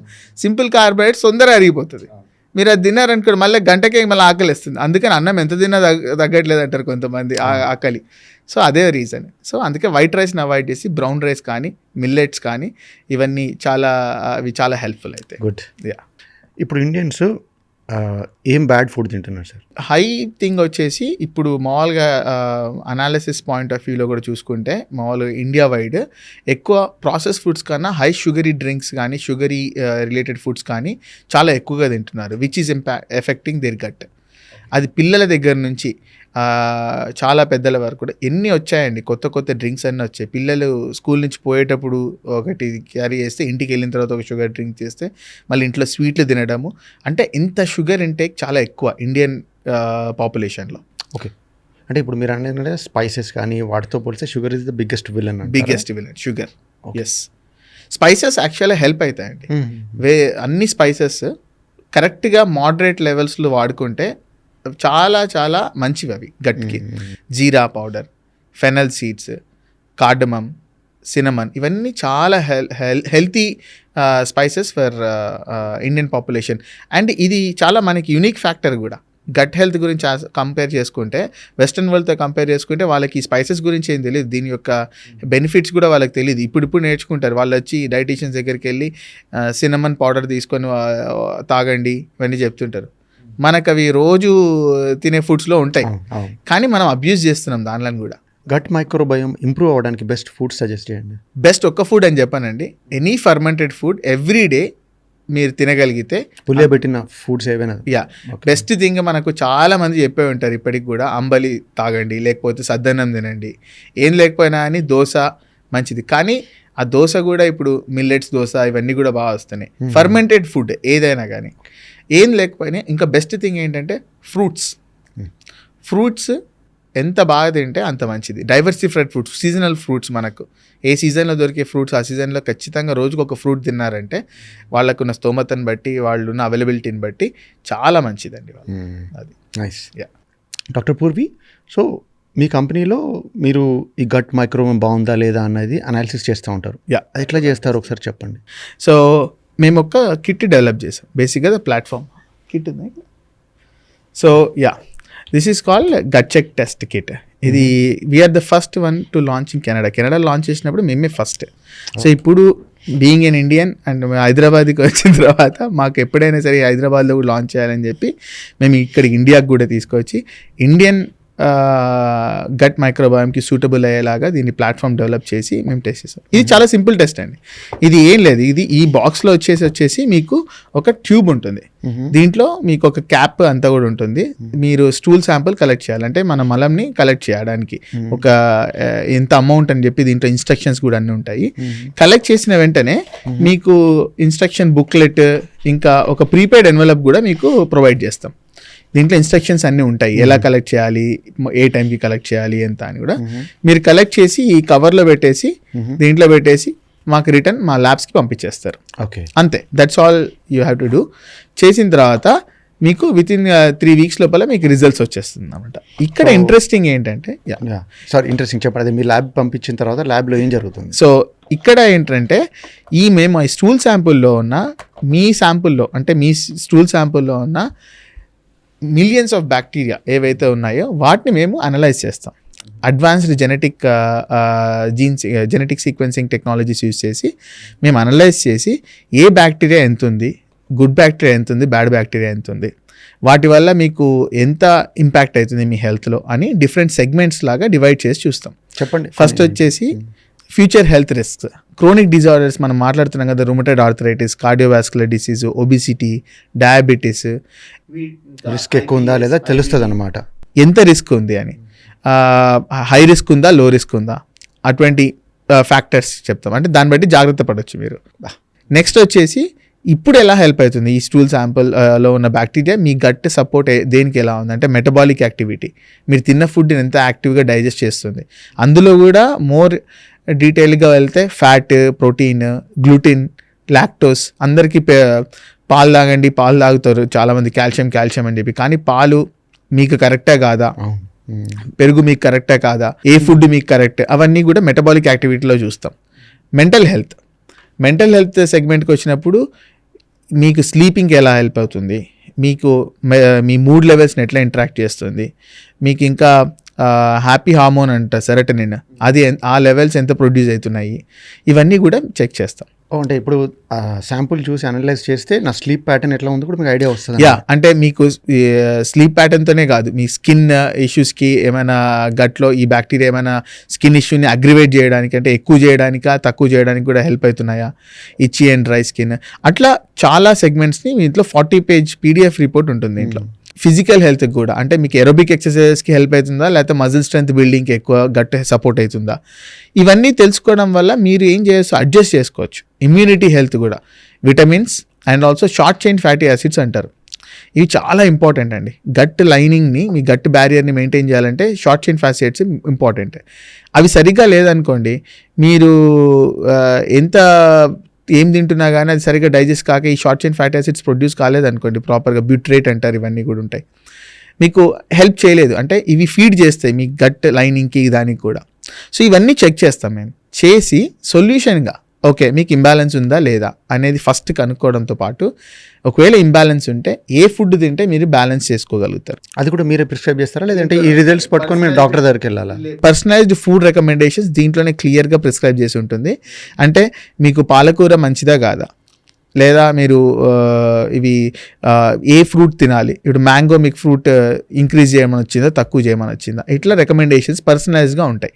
ఏ ఫుడ్ తినాలి మీరు, మీకు చాలామందికి మిల్లెట్స్ మంచిది అని చెప్తారు, కానీ ఐబిఎస్ పేషెంట్స్కి వీళ్ళకు ఫైబర్ రిచ్ ఉన్నది మంచిది కాదు. సో వాళ్ళకి తెలిసిపోతుంది ఇక్కడ ఏ మిల్లెట్స్ తినాలి, ఒకవేళ మిల్లెట్స్ తినాలన్నా కానీ గ్లూటెన్ ఫుడ్స్ తినొచ్చా లేదా. సో ఇవన్నీ కూడా సొల్యూషన్ లాగా ఇచ్చి ఓవర్ ద 3 months పీరియడ్ మనము వాళ్ళని వాళ్ళ కేర్లో చూసుకుంటూ రెగ్యులర్గా కన్సల్టేషన్ కాల్స్ ప్రొవైడ్ చేస్తూ will take care and we want to help them to build that balance back in their gut. అది already we are successful in Canada for multiple thousands of కేసెస్లో మేము చేసాము. ఇక్కడ కూడా ఇనిషియేట్ చేసాము. చాలామంది ఉపయోగపడుతుంది ఇది చాలామందికి. వాళ్ళు కూడా షాక్ అవుతున్నారు, సార్ నాకేమో పొద్దున్న లేస్తేనే మా ఆయన ఇది తిను అది తిను అని చెప్తాడు మంచిది అని చెప్పి, నా టెస్ట్ చేసిన తర్వాత తెలిసింది ఆయన చెప్పేటువంటి తప్పని. చాలా ఇంపార్టెంట్ అండి. ఫ్యూచర్లో మనకి ఎలాంటి ఇష్యూస్ రాబోతున్నాయని కూడా అట్లీస్ట్ అసెస్ చేసి అనలేదు కొంచెం ప్రిడిక్ట్ చేయొచ్చు. ఎగ్జాక్ట్లీ. ఇప్పుడు మైక్రోబయామ్ టెస్టింగ్ చాలా ప్లేసెస్లో ఇప్పుడు డాక్టర్స్ కానీ ఎవరైనా కానీ ఫస్ట్ వాళ్ళకి ఇదే రికమెండ్ చేస్తున్నారు. ఫస్ట్ మైక్రోబయామ్ టెస్టింగ్ చేసుకున్న తర్వాత వాళ్ళ ట్రీట్మెంట్ ఏం చేయొచ్చు అనేది. కానీ అంటే ఎక్కువ వినలేదండి, మీరు అంటున్నారు డాక్టర్స్ రికమెండ్ చేసిన కానీ పని దిస్ ఇస్ ఫాస్ట్ క్యాచింగ్ వస్తుందండి. ఇప్పుడు వస్తుంది, అవేర్నెస్ పెరుగుతూ ఉంది.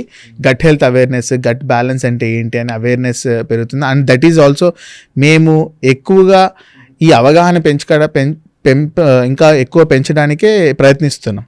ఇప్పటి నుంచి కాదు, గత 5-6 ఏళ్ల నుంచి కూడా మేము ఎక్కువగా మాట్లాడడం కానీ వెబినార్స్లో కానీ ఇదే విషయము. అంటే గట్ హెల్త్ యొక్క ఉపయోగాలు ఇది ఒక్కొక్కరిలో ఒక్కొక్కలాగా హెల్ప్ అవుతుంది. అంటే ఇప్పుడు క్యాన్సర్ పేషెంట్లు ఉంటారు, వాళ్ళకు గట్ హెల్త్ మంచిగా ఉన్న వాళ్ళకు, గట్ హెల్త్ బాలేని వాళ్ళకు ట్రీట్మెంట్ ఒక రకంగా ఉంటుంది, వాళ్ళకు బాలేని వాళ్ళకు ట్రీట్మెంట్ ఒక రకంగా పనిచేస్తుంది. సో చాలా డాక్టర్స్ ఇప్పుడు మైక్రోబయామ్ టెస్టింగ్ చేసి, వెస్టర్న్ వరల్డ్లో కూడా మైక్రోబయామ్ టెస్టింగ్ చేసి కీమోథెరపీ ట్రీట్మెంట్స్ ఇనిషియేట్ చేస్తున్నారు చాలా చోట్ల. అట్లనే యాంటీబయాటిక్ యూసేజ్, మీకు దెబ్బ తగులుతుంది, రేపు పొద్దున యాక్సిడెంట్ ఏమైనా అవుతుంది, కాలుకో దేనికో దెబ్బ తగులుతుంది, ఇన్ఫెక్షన్ రాకుండా యాంటీబయాటిక్స్ తీసుకుంటారు. యాంటీబయాటిక్స్ తీసుకున్నప్పుడు గట్టి మొత్తం దెబ్బతింటుంది, ఆ బ్యాక్టీరియా మొత్తం తెచ్చు. సో వాటికి మళ్ళీ అందరు ఏం చేస్తారు, వెళ్ళి ప్రొబయాటిక్స్ తీసుకుంటారు. అదో పెద్ద మిస్కన్సెప్షన్. సో ప్రొబయాటిక్స్ గురించి కూడా, సో ఏ ప్రొబయాటిక్ మంచిది, ఇవన్నీ కూడా టెస్ట్లో మనకు తెలుస్తుంది. నైస్ అండి. ఫైనల్గా కంక్లూడ్ చేద్దాం. మన ఆడియన్స్కి మీరు గట్ సైంటిస్ట్ కాబట్టి ఏదైనా టిప్ కానీ అడ్వైస్ కానీ ఉంటే చెప్పండి. సో ఒక చిన్న టిప్తో చెప్తానండి. అంటే ఫస్ట్ థింగ్ ఏంటంటే, ఈ మధ్య బాగా హ్యాబిట్ ఒకటి, అందరూ సెల్ ఫోన్స్ తీసుకొని బాత్రూమ్కి వెళ్ళడం. సో 2 రకాలుగా అది హానికరం. ఒకటేంటంటే, మీరు ఆ ఫోన్ తీసుకొని రిటర్న్ వచ్చినప్పుడు more than 90% బాత్రూమ్ బ్యాక్టీరియాని కూడా మీరు క్యారీ చేసుకొని మీరు తీసుకొస్తున్నట్టు ఉంటుంది. సెకండ్ థింగ్ ఏంటంటే, ఆ ఫోన్ ఉండడం వల్ల మీ మోషన్ ప్రాబ్లమ్స్ కూడా చాలా ఇంపాక్ట్ అవుతున్నాయి. అది మేజర్ ఇష్యూ, మేజర్ అంటే చాలా మేజర్ ఇష్యూ. సో వీలైనంత వరకు ఫోన్స్ అవన్నీ పక్కన పెట్టేసి ఫోకస్ ఆన్ ప్రాపర్ మోషన్. ఇంకొకటి అడ్వైజ్ అని చెప్తే, ఇప్పుడు మనం మాట్లాడిన దాంట్లో మీ గట్ మైక్రోబయామ్ లేదా మీ గట్ హెల్త్ అన్ని విషయాలకు సంబంధించి ఉన్నదండి. అన్ని దాంట్లోకి ముడిపడి ఉంది.